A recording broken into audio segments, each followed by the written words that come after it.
नमस्कार, राज की बात में आपका स्वागत है। सियासत में तारीखों की अहम भूमिका होती है। कभी कभी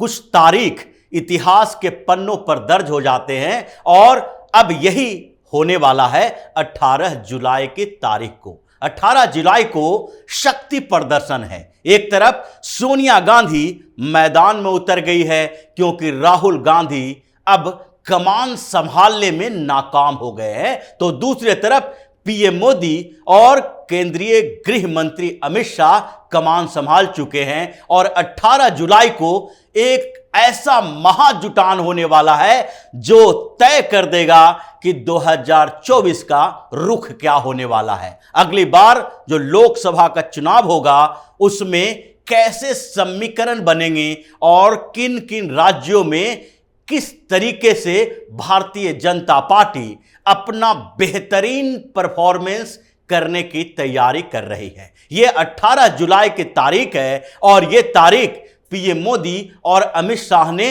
मिलकर तय की है, क्योंकि पहले से ही यह तय था कि 17-18 जुलाई को यूपीए की एक बड़ी बैठक होगी। विपक्षी एकता की तैयारी चल रही थी। पहले यह 12-13 जुलाई की तारीख तय की गई और कहा गया कि विपक्षी एकता की अगली मीटिंग जो होगी वो शिमला में होगी, लेकिन कुछ समय के बाद ही एक नया तारीख और नई जगह की घोषणा की गई और वो घोषणा भी करने वाले कौन थे? वो नई तारीख, नए जो तरीके थे, उसके लिए कर्नाटक के जो नेता हैं कांग्रेस के, उन लोगों को आगे बढ़ाया गया और कांग्रेस के राहुल गांधी के सबसे करीबी नेताओं में से एक केसी वेणुगोपाल को जिम्मेदारी सौंपी गई और फिर यह तय किया गया कि 17-18 जुलाई को अब विपक्षी एकता की मीटिंग बेंगलुरु में होगी। यह शिमला से बेंगलुरु शिफ्ट क्यों किया गया, इसके पीछे भी एक कारण है, उसकी चर्चा बाद में करेंगे। लेकिन पहले यह जरूरी है जानना कि आखिरकार ये 17-18 जुलाई की बैठकों के पीछे का कारण क्या था और राहुल गांधी के बदले सोनिया गांधी ने क्यों कमान संभाल ली, और दूसरी तरफ आखिरकार ये क्या हुआ कि प्रधानमंत्री नरेंद्र मोदी और अमित शाह ने लगातार बैठकों के बाद 18 जुलाई की तारीख तय की, जबकि एनडीए का महाजुटान होने वाला है और कई पार्टियां जो कि अब तक एनडीए में नहीं थी उन लोगों को भी इनवाइट किया जा रहा है, बातचीत की जा रही है और सोनिया गांधी के इस अंतिम दांव को फेल करके सोनिया को पूरी तरीके से कंगाल करने की तैयारी चल रही है। तो 17-18 जुलाई की जो विपक्षी एकता की मीटिंग बेंगलुरु में होगी उसके पीछे का एक बड़ा कारण यही है कि इस बार सोनिया गांधी, राहुल गांधी, मल्लिकार्जुन खड़गे या विपक्षी पार्टियों के कुछ नेताओं को यह लगने लगा कि अगर शिमला में बैठक करते हैं तो साउथ इंडिया में हमारा इंपैक्ट कम रहेगा और विपक्षी एकता की जो बात की जा रही है उसमें साउथ इंडिया की, दक्षिण भारत की पॉलिटिक्स की जो अहम भूमिका है, क्योंकि अभी भी कांग्रेस और उसकी सहयोगी पार्टियों के परफॉर्मेंस को देखें, प्रदर्शन को देखें तो दक्षिण भारत में भारतीय जनता पार्टी अभी अपना बड़ा आधार विकसित नहीं कर पाई है। न तो भारतीय जनता पार्टी के दक्षिण भारत में गठबंधन सहयोगी ही वैसे हैं, इसीलिए दक्षिण भारत के ऊपर, साउथ इंडिया के ऊपर ज्यादा फोकस किया जाना चाहिए और इसके लिए चूंकि कांग्रेस की सरकार अभी कर्नाटक में ही है तो कर्नाटक को चुना जाए और यही वजह रही कि सोनिया गांधी ने जब कमान संभाले तो उसके बाद एक डिनर पार्टी के आयोजन की भी बात कही गई और उसके लिए इनवाइट किया गया। उसमें से 8 पार्टियां अतिरिक्त जो जोड़ी गई, जिन पार्टियों ने पिछले दौरान यानी पटना की मीटिंग में हिस्सा नहीं लिया था, वो सारी की सारी पार्टियां तमिलनाडु और केरल की है। इसमें ऑल इंडिया मुस्लिम लीग भी है जो केरल की कांग्रेस की सहयोगी पार्टी रही है, लेकिन विपक्षी एकता की मीटिंग में पिछली बार पटना में वो शामिल नहीं हुए थे। इसके अलावा केरल कांग्रेस मणि ग्रुप को, केरल कांग्रेस जोसेफ ग्रुप को भी इसमें शामिल होने का आमंत्रण दिया गया है और 3-4 पार्टियां, डीएमडीके जैसी पार्टियां जो तमिलनाडु की है, उसको भी इनवाइट किया गया है। हालांकि तमिलनाडु की इन छोटी छोटी पार्टियों को इनवाइट करने से स्टालिन थोड़े नाराज दिख रहे हैं। लेकिन कांग्रेस को लगता है कि तमिलनाडु में जो भारतीय जनता पार्टी अपना आधार बढ़ाने की कोशिश कर रही है, और अभी जो विवाद भारतीय जनता पार्टी और दूसरे तरफ डीएमके के बीच चल रहा है, गवर्नर के एक्स्ट्रा एक्टिविटी को लेकर जो सवाल उठ रहे हैं, और वहां स्टालिन है जो राष्ट्रपति को पत्र लिख के जो वहां के गवर्नर हैं उनको हटाने की कोशिश भी कर रहे हैं, तो ऐसे में तमिलनाडु की छोटी छोटी पार्टियों को भी अपने साथ रखना चाहिए। और यही वजह है कि 7-8 पार्टियां, जिसका एक एक डिस्ट्रिक्ट में भी कोई ज्यादा महत्वपूर्ण वर्चस्व नहीं है, जो आधार नहीं है, उन पार्टियों को मिलाकर भी सिर्फ और सिर्फ संख्या बढ़ाने की कोशिश कांग्रेस कर रही है कि जब मीडिया में खबर छपे तो यह पता ना चले कि 15 पार्टी नहीं बल्कि 8-10 पार्टियां इसमें भाग ली थी। इसके बदले मीडिया में यह खबर आए कि देश की 24 विपक्षी पार्टियों ने कांग्रेस के साथ इस मीटिंग में हिस्सेदारी की, 25 पार्टियों ने कांग्रेस के साथ मीटिंग में हिस्सेदारी की, और इसलिए छोटे छोटे उन पार्टियों को इनवाइट किया जा रहा है सिर्फ और सिर्फ संख्या बढ़ाने के लिए। पार्टियों की संख्या तो बढ़ जाएगी लेकिन वो वोट में कन्वर्ट नहीं होगा, सीटों में कन्वर्ट नहीं होगा। ये पिछले ऐतिहासिक रिकॉर्ड से पता चलता है, इन पार्टियों के परफॉर्मेंस से पता चलता है, चाहे उसमें जो कमल हसन की पार्टी ही क्यों ना हो, जो पिछले 2 चुनावों में 0 पर आउट होता रहा है लेकिन मोदी के विरोध में सोनिया गांधी का सपोर्ट करता रहा है। तो यह जो 24 का आंकड़ा बनाने की कोशिश की जा रही है, उसी के लिए बेंगलुरु में बैठक के आयोजन की बात की गई और सोनिया गांधी ने डिनर पार्टी का आयोजन किया, जिसमें ज्यादातर साउथ इंडियन पार्टियों को इनवाइट किया गया है, और नॉर्थ इंडिया में जहां पर भारतीय जनता पार्टी का आधार है वहां पर तो सोनिया को कंगाल करने के लिए भारतीय जनता पार्टी ने कुछ नया दांव चला। हालांकि साउथ इंडिया में भी भारतीय जनता पार्टी ने नई स्ट्रेटजी बनाई है, और इसीलिए उसी 18 जुलाई को पीएम मोदी और अमित शाह ने एनडीए की बैठक बुलाई, और इसकी तैयारी भी चल रही है, जिसमें अगर देखा जाए तो विपक्षी एकता की मीटिंग और एनडीए की बैठक, इन दोनों को अलग अलग राज्यों में आंकड़े और पार्टियों की संख्या उनके परफॉर्मेंस के आधार पर देखें तो इस बार 18 जुलाई को सोनिया गांधी पूरी तरीके से कंगाल होने वाली है, क्योंकि राहुल गांधी ने पहले ही सरेंडर कर दिया है। विपक्षी पार्टी के नेताओं ने कह दिया था कि राहुल गांधी का नेतृत्व उन्हें स्वीकार नहीं है, वो एकला चलो की नीति पर काम चलते रहते हैं, काम करते हैं, और अपने इर्द गिर्द 3-4 नेताओं को बिठाकर उन्हीं की बात सुनते हैं, वो भी कांग्रेस के नेता हैं। इसीलिए जो एनडीए की बैठक होगी उसके लिए पश्चिम बंगाल से लेकर आंध्र प्रदेश तक अलग अलग स्टेट की पार्टियों को अब साथ जोड़ने की पूरी कवायद की जा रही है। हालांकि जो इस बार विपक्षी एकता की मीटिंग होगी उससे ममता बनर्जी ने लगभग दूरी बना ली है, पश्चिम बंगाल की बात करें तो, क्योंकि ममता बनर्जी जो इस बार पंचायत चुनाव में हिंसा हुआ उसमें कांग्रेस सबसे ज्यादा ममता बनर्जी पर अटैक करती नजर आई। कांग्रेस और कम्युनिस्ट पार्टी के नेताओं ने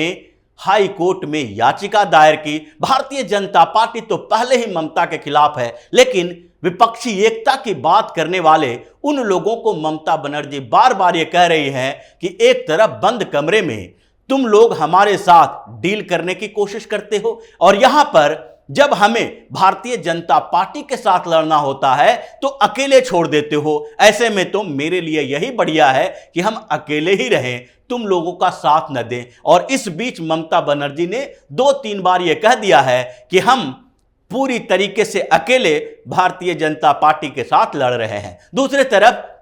जहां तक बिहार की बात है वहां पर भी जदयू और आरजेडी के बीच संग्राम चल रहा है। यह सिर्फ विपक्षी एकता की मीटिंग के लिए नहीं है, बल्कि अब नीतीश कुमार के लिए सवाल यह उठ रहा है कि क्या वो विपक्षी एकता की मीटिंग में जाएंगे। अगर जाएंगे तो क्या जिस तरीके से पिछली बार जब पटना में मीटिंग करने के लिए शरद पवार गए और वहां से मुंबई की वापसी हुई तो उनकी पार्टी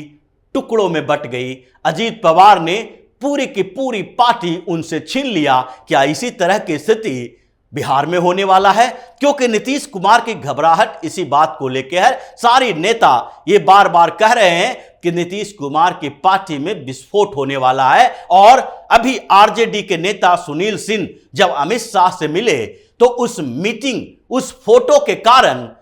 नीतीश कुमार ने उनको जिस तरीके से जलील करना शुरू किया और सुनील सिंह ने भी जैसे नीतीश कुमार को जवाब दिया, उससे तो यही लगता है कि राजद और जदयू दोनों ही पार्टियों के कई विधायक और सांसद जो हैं वो सब इकट्ठा हो रहे हैं कि नीतीश और लालू की इस जोड़ी का विपक्षी एकता या विपक्षी एकता के नाम पर कांग्रेस के सामने सरेंडर करना मंजूर नहीं है। वो अगर वापसी नहीं करते हैं नीतीश कुमार तो इससे बढ़िया है कि हम लोग वापसी कर लें। और अगर नीतीश कुमार बेंगलुरु बैठक में भाग लेने जाते हैं तो हो सकता है महाराष्ट्र वाली स्थिति बिहार में भी हो जाए। इसलिए बिहार के भी वही हालात हैं। लेकिन नीतीश और लालू को छोड़कर जो दूसरी पार्टियां हैं वो सब एनडीए में शामिल हो रही है। कम्युनिस्ट पार्टी और कांग्रेस की बात छोड़ दें, लेकिन जिसका अपीयरेंस है, जो बिहार में कुछ अपना आधार रखता है, चाहे चिराग पासवान हो, जीतन राम मांझी हो, मुकेश सहनी हो या यहां तक कि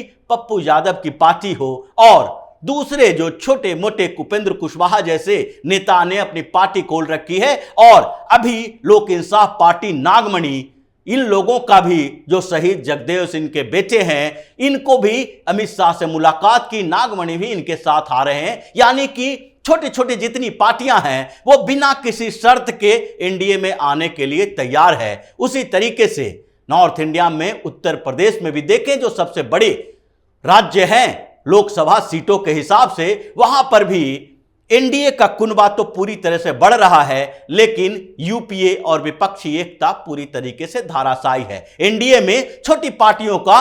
शामिल किया जा रहा है, जिसमें राजभर नई एंट्री होंगे। निषाद पार्टी अपना दल पहले से है और एक साथ और नई एंट्री जयंत चौधरी की भी होने वाली है, जिससे बातचीत चल रहा है। और दूसरी तरफ इन राज्यों के अलावा पंजाब में अकाली दल के साथ गठबंधन की संभावना पूरी है और अकाली दल की बैठक में भी यह सवाल उठाया गया और दोनों के बीच कई दौर की बैठकें भी हो चुकी है। सीट शेयरिंग को लेकर आगे बातचीत होगी। लेकिन उड़ीसा में अगर देखें तो पटनायक न इधर हैं न उधर हैं, दोनों ही तरफ से वो सीधे तौर पर नकार दिए हैं और भारतीय जनता पार्टी को सहयोग लोकसभा और राज्यसभा में करते रहते हैं। वो एनडीए का ही हिस्सा अपने आप को मानते हैं, क्योंकि एनडीए के ही सारे बिल का वो समर्थन करते आए हैं। हालांकि चुनाव में वो अकेले रहेंगे। आंध्र प्रदेश में टीडीपी के साथ मीटिंग हो चुकी है और